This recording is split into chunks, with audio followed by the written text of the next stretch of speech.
What's up, everybody? I'm now joined by Ed Boon of NetherRealm Studios. That's right. How are you doing, sir? That sounds great to hear you say that. I'm doing great. We're really excited. New Mortal Kombat's here. My voice is shot, and we're drinking Diet Cokes together. Exactly. It's day 3 of the show. We are hours away from being done. How's it been having people get their first look at the new Mortal Kombat? What's it been like for you?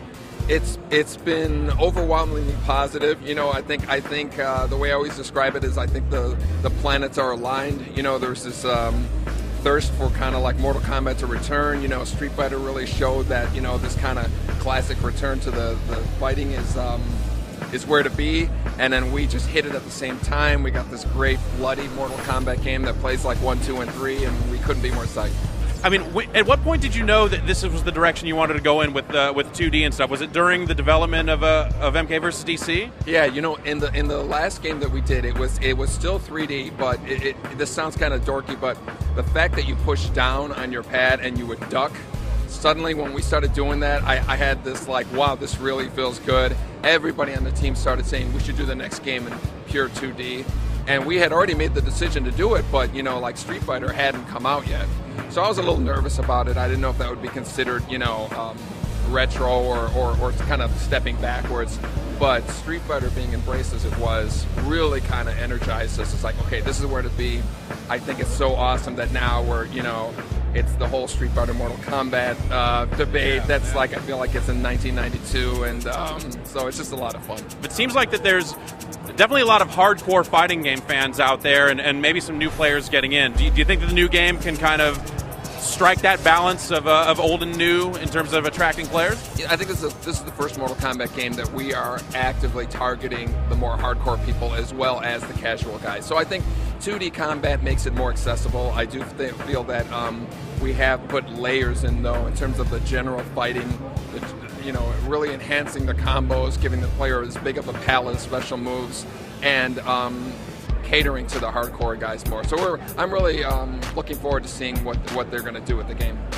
And now you've got this crazy super meter now. Of course, you've had meters and stuff in the past, but this time you fill it up and you get the X-ray move. Where did the idea for the X-rays come from?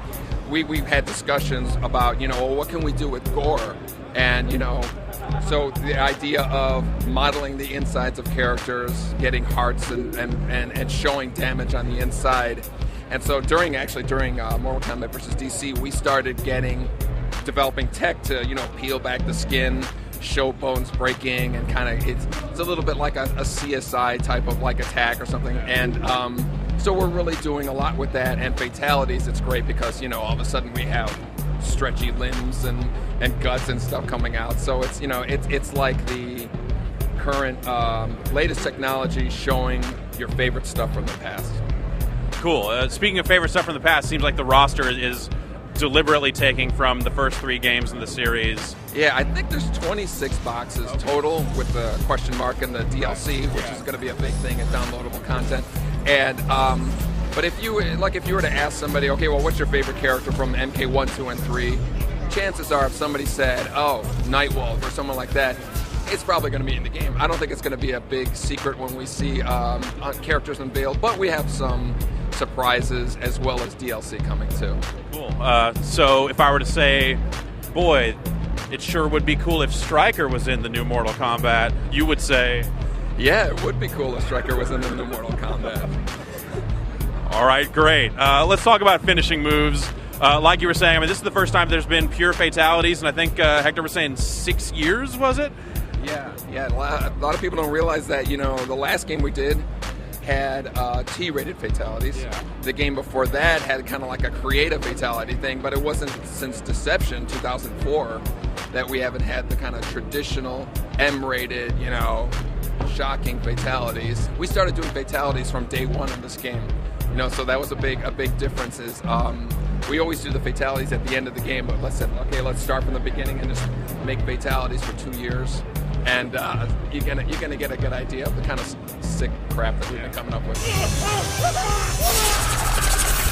It seems like that most of these are all new in a lot of ways. Was that just meeting after meeting after meeting, late night pizza session of just like, all right, what if we have him rip his arm off, and then what do we have him shoot the missile, then it creates 4 separate chunks, and then the missiles lock onto those chunks. And like, how did that stuff come together? We have regular fatality meetings, and the designers and actually anybody on the team comes up with something, and we say if everybody gets excited about it, then we decide to do it. My thing, I actually wanted a few fatalities to be combinations. In Mortal Kombat 2, Kung Lao had a fatality where he would throw his hat and cut your head off. He also had another fatality where he would split you in half. So we put one that was kind of, we call it like merge the two together. So he throws his hat and cuts your head off, and then he slices you in half.